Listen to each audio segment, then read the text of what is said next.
Olá, sejam bem-vindos e bem-vindas ao programa Ciência na Religião, que faz parte do projeto de extensão Religare, desenvolvido pela Universidade Federal de Goiás em parceria com o programa de pós-graduação em Ciências da Religião da PUC Goiás. Nesta edição, falaremos sobre música e religião, com o professor Silvério Pessoa, doutor em Ciências da Religião, músico e pedagogo.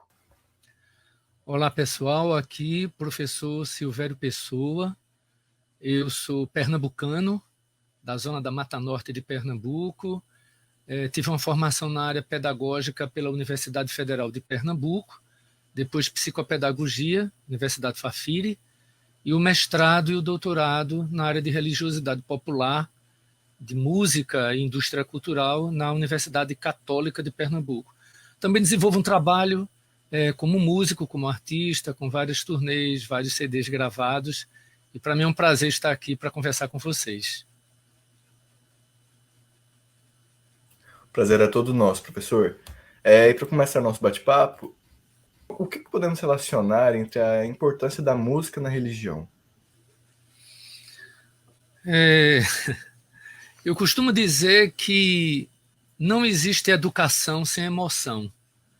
Então, parafraseando, não é, essa proposta, que é uma proposta ampla, não é? O emocional chega na educação com muita força, não existe ou não existiria religiões sem emoções ou talvez sem encantamento.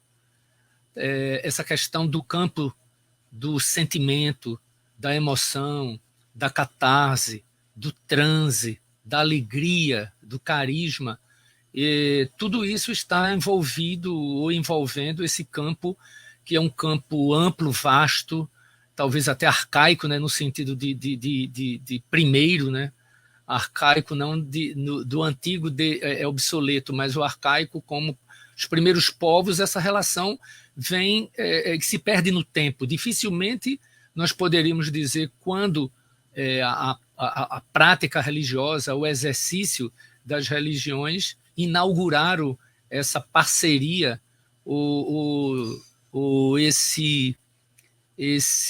essa coexistência, vamos dizer assim, entre a música, depois a canção, não é? Mas o som, vamos dizer assim, o som e a prática devocional ou a relação com o sagrado, né? Então é aquela história. É muito difícil ter um início disso tudo.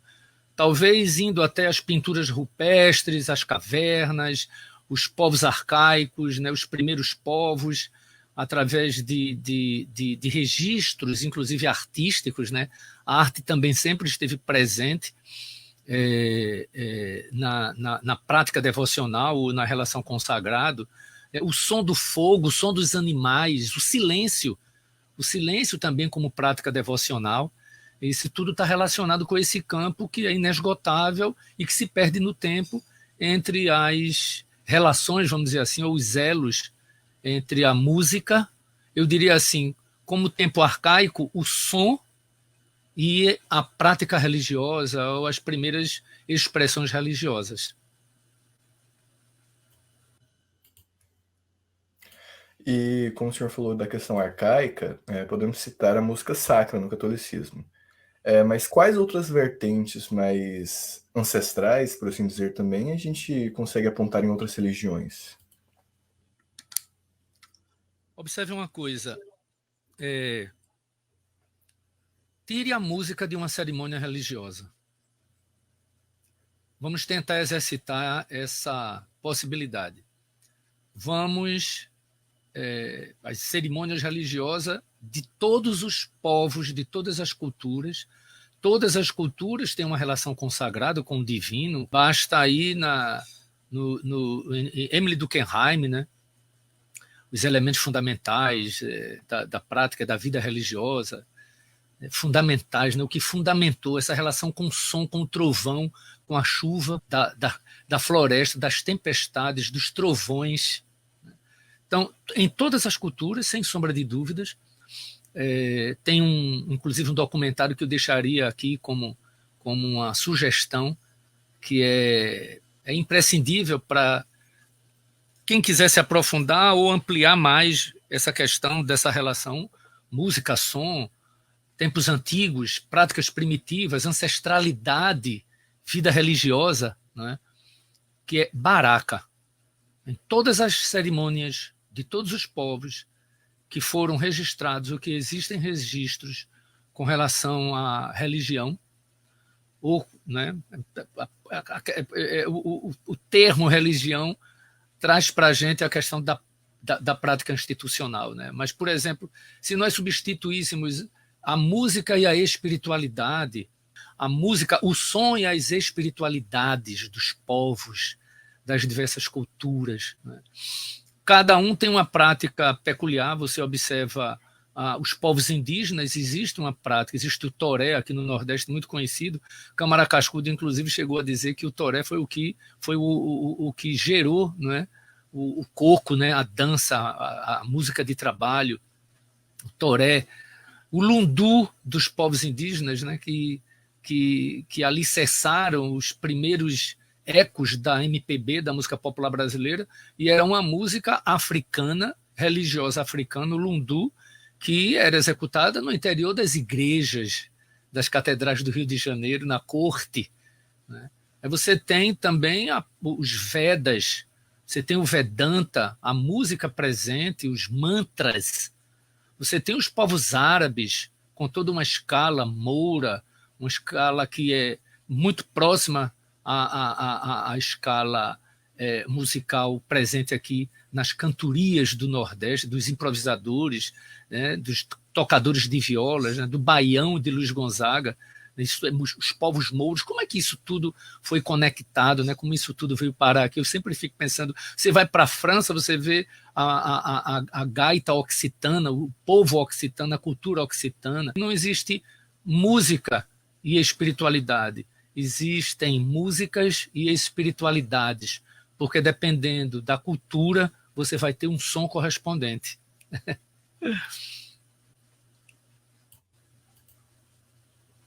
E ainda nesse ponto, Santo Agostinho disse que cantar uma vez é rezar duas. Então a musicalidade no catolicismo é vista como sagrada ou apenas como uma manifestação religiosa? Santo Agostinho tem um livro que se chama Música. Santo Agostinho foi, inclusive, um dos grandes pensadores. De forma mais contemporânea, o Ratzinger, né? Ele também tem um livro que relaciona, né? e determina, classifica, reflete um espaço da música no catolicismo. Vamos chegar ao catolicismo, né, como uma denominação, porque até agora, nos tópicos anteriores, nós comentamos como as espiritualidades, as religiões, o catolicismo vinculado, claro, uma religião cristã, né, a denominação católica, vamos dizer assim. Então, tire a música da cerimônia ou de uma comunhão. O movimento carismático surge com uma ênfase extremamente pertinente à música sendo trilha sonora, né, da prática carismática, né, das cerimônias carismáticas, etc. e tal. Então, eu diria que é feito educação e arte, como Paulo Freire sempre acreditou, né? Essa questão de arte e educação, elas estão ali de forma completamente homogênea. Então, eu diria que o catolicismo e a música, no início, é difícil classificar, determinar, porque o som dos mosteiros, né, que tinha a ver com o canto de Gregório, o canto gregoriano, monotonal, que parecia com o pedal da música occitana, da gaita occitana, algumas escalas próximas ao canto dos mouros, das mulheres, das mouras, não é? O canto gregoriano, que lembra também alguns mantras da Índia, não é? Do Vedanta, né? Do Bhaktivedanta, do Bhagavad Gita. Então, o canto árabe, né? Você pega Nusrat Fateh Ali Khan, que foi um profeta do Paquistão, paquistanês, que o Led Zeppelin, inclusive, utilizou em tantas escalas, né? O Jimmy Page com o Robert Plant. Então, você vê como, né, o que originou o canto gregoriano essa questão da contemplação. O canto gregoriano traz muito esse poder contemplativo, né? Esse transe contemplativo, né? A oração, a reza, a concentração, o foco. Isso é utilizado hoje na maioria das novas práticas religiosas, como a meditação, a yoga, não é? Mas eu acredito que sim, obviamente. Eu respondo de forma muito plural, porque é muito difícil focar numa riqueza e numa complexidade como são essas relações da música. No catolicismo, especificamente, tem toda essa trajetória que é oriundo dos cantos gregorianos nos mosteiros. Basta ver, inclusive, tem cenas maravilhosas no filme de Humberto Eco, O Nome da Rosa, não é? Com Sean Connery. Tem vários momentos onde o canto gregoriano aparece de uma forma bem característica desse período. Isso marcou muito o catolicismo, né? Marca até hoje. Aqui no mosteiro de Olinda tem uma celebração, uma missa, dia de domingo, que os monges ainda continuam utilizando o canto gregoriano, né? Como base da liturgia.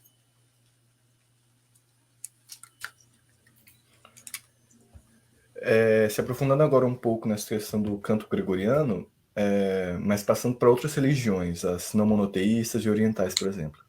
Como esse fenômeno pode ser observado? Como que a sociologia e as ciências da religião estudam outras religiões e musicalidade? Primeiro que a diversidade, a pluralidade, a coexistência de diversas formas e diversas expressões, elas podem ter um início registrado, que você pode pegar mais uma vez, né, Missy Eliade, o Durkheim, né, pessoas, sociólogos que se debruçaram sobre essa questão, né, do fenômeno do som associado à oração, à prece, né? Talvez hoje nós pensássemos de forma assim, a pluralidade das expressões artísticas presentes nas religiões. Então, assim, o que marca sociologicamente, talvez antropologicamente, é que todas as culturas de todos os mundos, de todos os povos, como eu descrevi no nosso primeiro tópico, tem a ver com toda essa diversidade, essa coexistência, essa pluralidade, né? Esse diálogo, né? Planetário, cósmico, né? De diversas cosmovisões de como se utiliza a música associada à prática religiosa ou à espiritualidade. Isso tem muito a ver também, por que cultura? Porque todo povo tem um som característico, todos os povos, todas as culturas têm uma dança característica, não é? Dificilmente nós veríamos em uma prática religiosa tradicional a dança, né, por exemplo, dos povos indígenas, né, que marcam uma expressão sagrada, né, o canto sagrado, mais uma vez o toré, por exemplo, né? Ou você pode ir na Índia e você vê nas diversas cerimônias do hinduísmo, por exemplo, a dança, o som da flauta, né? O som característico da tabla, né? Observe como Ravi Shankar foi um músico indiano, um cara que, inclusive, influenciou significativamente, né, o som dos Beatles, principalmente ali em Sgt. Pepper's, mas continuou influenciando não só Lennon, mas marcou a obra genial, religiosa inclusive, né, espiritual, de George Harrison, né, A Most Thing Past, que é um álbum triplo fantástico, e talvez tenha sido Harrison e os Beatles que tenham levado a música da Índia, ou a música, né, da tabla e da cítara, não é, para a Europa, né? Ali por Londres, ali pela França, né? Ali pela Inglaterra, pelo Reino Unido e tal. Então, hoje é uma marca, não é, essa diversidade, dessa pluralidade. Então, eu diria que, dependendo do povo, você tem um som característico, tem uma dança característica, tem uma dramaturgia característica, tem um instrumento característico, né? Quem imaginaria que no interior de uma paróquia, de uma igreja, de uma catedral, você veria baixo, bateria e guitarra, não é? Teclado. Então, eu acho que isso foi uma marca, esse impulso, né, fundamental do protestantismo. A reforma protestante fez com que o cravo aparecesse dentro da igreja, que o canto popular também fosse executado dentro das igrejas, que peças como Johann Sebastian Bach fossem encomendadas, né, como missas, como requiems, etc. e tal, associada ao catolicismo, no caso o cristianismo. Então, eu acho que seria uma grande pesquisa de campo, né, com seu canto tradicional, com seu texto tradicional, né, com sua liturgia tradicional, com sua cerimônia particular, e nesse quesito você teria toda essa pluralidade, essa riqueza maravilhosa, exuberante, que são as músicas, as canções, os sons relacionados à prática da espiritualidade. E também o senhor citou algumas vezes a questão do silêncio. Então, professor, o silêncio também faz parte da musicalidade na religião? O som também marca uma questão contemplativa. Dificilmente você vai ver nas práticas mais contemporâneas que eu digo nesse hibridismo que existe hoje, né, entre as diversas práticas religiosas, né? Na segunda você vai para o terreiro, na terça você vai para a instituição espírita, na quarta você vai assistir à missa, na quinta você vai ver um toré, na sexta você pratica yoga, no sábado você vai para a meditação. Ou seja, hoje nós temos um grande caleidoscópio de coexistências, isso é muito rico, principalmente aqui no Brasil, mas a contemplação, o ato contemplativo exige o silêncio. Então, o ato contemplativo parte exatamente de um marco, né? Você ouviu o som ao redor ou ouviu nada para poder realizar introspecção. E o que é a prece? E uma oração. Né? Então, observem também como isso marca épocas. Né? Porque hoje, o que se chama de movimento carismático é realizado também a partir do canto, a partir de uma canção que sugere ligação com o divino, sugere o ato de contrição, sugere o ato de comunhão, da penitência. Não é? O som gerando silêncio, não é? Interior. Então, isso são marcas, principalmente, né, de um novo quadro que se tem, não é? Que é a questão das novas práticas, que inclusive são pré-cristãs, não é? Você tem ali os Vedas, você tem o I Ching, você tem práticas que são 5.000 anos não é, registrados antes de Cristo. Né? E isso hoje entra num diálogo. Eu acho isso de uma forma muito rica de se fazer ciência da religião, entender essa coexistência, não é? Essa pluralidade de convivências. Então, acho que o silêncio hoje, eu associaria ele muito às práticas híbridas, não digo nem práticas contemporâneas, porque elas são ancestrais, principalmente no quesito do autoconhecimento, da contemplação, dos movimentos das novas espiritualidades, etc. e tal. Eu participei de um festival lindo, maravilhoso, no qual eu tive a oportunidade de ter essas várias vivências, que foi o Festival Ilumina, que aconteceu na Chapada dos Veadeiros, em Goiás, e que muitos desses temas relacionados às novas práticas, né, de dialógicas e híbridas foram apresentados. Né? Então, nessa questão, o primeiro ponto para você aquietar a mente é o silêncio. Né? A prece como uma prática interna, a oração como uma prática interna, a comunhão como uma prática interna, né? O silêncio interno, o silêncio interior, né? Então, acho que o silêncio faz parte de uma nova música, vamos dizer assim, né? A música sem notas musicais, né?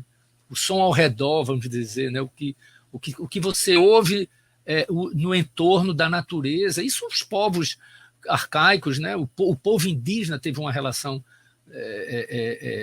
enfim, muito mais interessante do que a nossa, cercada de sons urbanos, metropolitanos, industriais, né? Enfim, o silêncio é fundamental. Professor, e agora a gente considerando o avanço da tecnologia e a produção em massa de novas musicalidades, o papel da religião continua o mesmo ou ele vem sofrendo mudanças e adaptações ao longo do tempo? Veja, a minha tese de doutorado foi analisando a música religiosa contemporânea e a questão da indústria cultural. Eu acho que a tecnologia favoreceu hoje você assistir uma missa e se sentir contemplado espiritualmente através de um tablet, através de um celular, através das transmissões do YouTube. não é? Como é que foi se relacionar com o sagrado nesses 2 anos de pandemia, com as paróquias fechadas, com os templos fechados, com os terreiros fechados, com as oferendas, né, impedidas de serem praticadas? Como é que foi? Como é que nós conseguimos atender a uma espiritualidade, a uma necessidade, né? Como é que foi se relacionar com isso através, né, de uma tela de um celular, por exemplo? Como é que foi fazer prece através de um celular? Como é que foi vivenciar, não é, a liturgia, a comunhão, a Eucaristia à distância? Não é? Como é que foi acender uma vela eletrônica, né? Enfim, eu acho que a tecnologia favoreceu a novas reflexões com relação a um extratemplo, né? Uma relação a uma devoção virtual, não é? O campo da internet como um campo também possibilitador de uma vivência do sagrado. Isso eu acho que tem muita gente escrevendo. O Moisés Esbardoleto tem livros maravilhosos com relação a... E o verbo se fez bit, não é? O próprio Vaticano, né, o próprio Papa Francisco, Ratzinger também antes, não sei se chegou a João Paulo II, mas a questão do uso das redes sociais, não é? Acho que isso no Concílio Vaticano II ficou completamente atualizado, não é? Qual é a paróquia que não tem um site? Eu vivenciei templos que transformaram salas em verdadeiros estúdios de transmissão e de gravação de cerimônias. Então, isso são reflexões interessantes na utilização da tecnologia e dessa fé não presencial, ou dessa fé à distância, vamos dizer assim. Por outro lado, eu imagino que a indústria cultural, a maioria, vamos dizer assim, das religiões, elas aderiram às formas midiáticas, não é, de presença no campo da internet, no campo virtual, no campo comunicacional. E aí surge exatamente fenômenos, como todos nós conhecemos, né? Trazendo mais para o meu campo de pesquisa, por exemplo, dos artistas da fé, do padre Marcelo Rossi, e hoje, né, um agente que continua, estou falando termos relacionados à teoria de Pierre Bourdieu, né? A economia das trocas simbólicas, né? Essa questão desse campo comunicacional da espetacularidade, vamos dizer assim, de como o campo midiático foi incorporado às práticas religiosas, né? Não é? O movimento da canção nova, né? As gravadoras, os técnicos de som, os palcos, a iluminação, a venda de ingressos nada baratos, né? nada acessíveis para todos. Vamos dizer, uma apresentação de agentes da fé que não tem nada de diferente a uma apresentação, por exemplo, de Paul McCartney, de Roberto Carlos. Eu vislumbrei isso por vários estados do Brasil, até em estádios praticamente lotados, né? Então, isso abre muito esse campo, né, de relacionar tecnologia, né? Não só tecnologia virtual, não só a tecnologia dessa questão, né, do mundo virtual, mas a tecnologia também de gravação de discos, de DVDs, de distribuidoras, de gravadoras. E isso realmente são marcas, não só da tecnologia virtual, mas das novas formas das religiões aderirem às novas etapas comunicacionais, né? E nesse quesito, você tem toda uma indústria ladeando tudo isso, né? São profissionais pagos, são festivais. Eu fui para o festival lá no Ceará, o Festival Aleluia, 100 mil pessoas numa noite no show do Padre Fábio de Mello, com estandes, com camisetas, com toda uma dinâmica. Eu acho que isso é uma nova tecnologia, né? São novas técnicas, novas estratégias, né? Novos campos que a maioria das religiões aderiram, né? Fica aqui as reflexões. Realmente. E agora, fugindo um pouco da música clássica, erudita, fugindo um pouco do classicismo, como que a música popular brasileira é observada na manifestação religiosa? Querido, eu acho que eu até já comecei a responder isso no item anterior com relação à indústria cultural, mas, por exemplo, me parece que antes do padre Marcelo Rossi, Roberto Carlos já cantou Jesus Cristo, já cantou A Montanha, não é? Antônio Marcos já cantou: um certo dia um homem esteve aqui, tinha um olhar mais belo que já esqueci. Entende? Então, não esqueci. Aí você pega e reflete sobre Romaria, não é, de Renato Teixeira, né? Sou caipira, pirapora, Nossa Senhora de Aparecida. E aí você vê também duplas sertanejas aderindo a esse repertório, né, que vende, né, que é rentável, que é um mercado. Então isso tudo não é um trânsito, uma tramitação entre a música popular brasileira e a música religiosa. É aquela coisa arte e educação, é aquela coisa som e sagrado, é aquela coisa MPB e música religiosa. Até onde vai uma, até onde vai a outra, até onde a música deixa de ser litúrgica para ser MPB, não é? Claro que tem a música litúrgica tem uma função, não é, do ritual, do rito ali, né? E no caso da MPB tem uma outra função, mas que também muita música da MPB hoje está presente no palco, não é? Aliás, no altar, tanto é que o nome da minha tese chama-se Do Altar para o Palco, né? A música religiosa do padre Fábio de Mello, né? Os shows em movimento do padre Fábio de Mello, na realidade, são os shows em movimento. Então, a música religiosa conquistou as rádios também. Você vai agora também no repertório. Na minha tese, eu deixo isso, né, no capítulo 2, como é que foi o desenvolvimento e o surgimento da questão do rádio e da programação da rádio, né? Isso foi um grande impulso para afirmar a música popular brasileira e a música religiosa como mercado no Brasil, como formas midiáticas, né? Mas você tem Luiz Gonzaga, que também gravou Canaã, que é um disco completamente, tem uma coletânea dele só com músicas religiosas, fez músicas em homenagem ao Papa, não é? Ele fez em homenagem a Frei Damião, onde está, onde andará Frei Damião, está sendo lançado até um filme agora. Então esses personagens, eles sempre foram marcantes, né, presencialmente na história da música popular brasileira. Então, o que é música religiosa? O que é música sacra? Não é? O que é música litúrgica?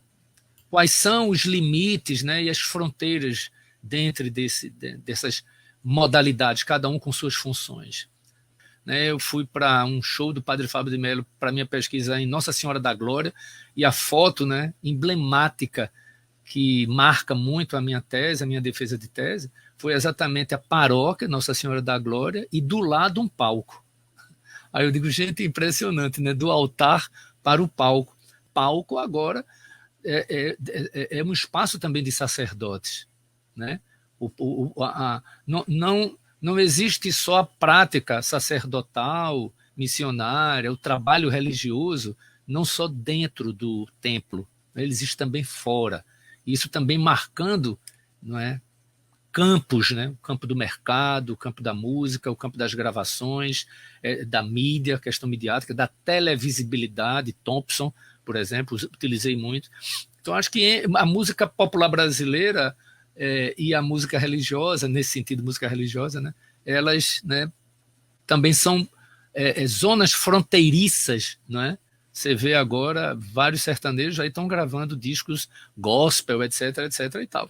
E, por exemplo, redes de televisão consagradas também cedem espaços, né, para cantores gospel. Enfim, novos tempos. Professor, chegamos ao final do nosso programa, então eu abro agora um espaço para alguma consideração final, para dizer algo que não foi dito aqui. Não, muitíssimo obrigado pelo projeto, muitíssimo, sou muito fã aí do projeto, né, de vocês, assim, Sofiati é uma grande referência no meu campo, né, como estudante, ainda como aprendiz, e eu acho que o tema foi um tema marcante e que, quem sabe, pode se desdobrar, né, em curiosos na área de pesquisa, mestrandos, doutorandos. Vamos em frente, muita paz para todos, para todas. Muito obrigado pelo convite, pela paciência de nos ouvir aqui, de trocar essas ideias. Estamos aqui, firmes e fortes, resistindo e seguindo em frente. Com toda certeza, professor.